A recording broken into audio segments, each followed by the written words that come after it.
পাকিস্তানকে রীতিমতো কাঁপিয়ে দিয়ে স্যার ক্রিকের কাছে মিলিটারি এক্সারসাইজের ঘোষণা করলো ভারত।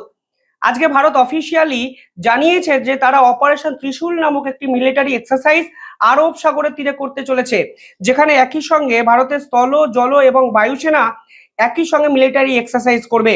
এবং এই ঘোষণা আসার পর পাকিস্তান কিন্তু 28 এবং 29 অক্টোবর এই মধ্য এবং দক্ষিণ আরব সাগরে বিমান চলাচল বন্ধ করতে বাধ্য হলো।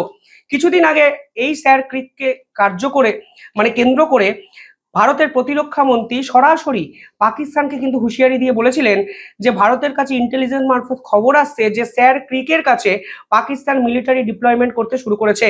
এবং পাল্টা হুঁশিয়ারিতে ভারত বলেছিল যে স্যার ক্রিককে অতিক্রম করেই আমরা করাচি বন্দর অবধি পৌঁছাতে পারি।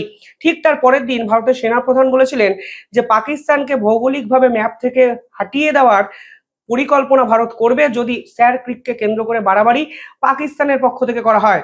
এরপরে আসিম মুনির ভারতকে সরাসরি পারমাণবিক হামলার হুমকি দিয়েছিলেন এবং বলেছিলেন ভারতের জন্য পরিণাম নাকি ভয়ঙ্কর হবে। কিন্তু কথা এবং কাজের মধ্যে যে পার্থক্য আছে তা প্রমাণ করলো ভারত, কারণ ভারত এক্ষেত্রে পাল্টা কথা দিয়ে জবাব দিয়ে নয়, সরাসরি মিলিটারি এক্সারসাইজের ঘোষণা করে দিয়েছে।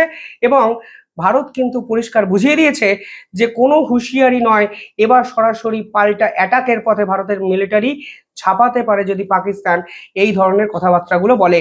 কালকে অলরেডি ভারতের পক্ষ থেকে ভৈরব ব্যাটালিয়ানের নতুন করে ইন্ট্রোডিউস করে দেওয়া হয়, যাদের কাজ হলো ঘাতক প্ল্যাটুন এবং স্পেশাল কমান্ডারের মধ্যে সামঞ্জস্য রক্ষা করা।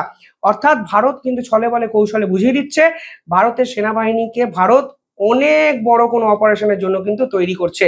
যাই হোক, কমেন্টে জানাবেন আপনারা কিভাবে দেখছেন পুরো বিষয়টি।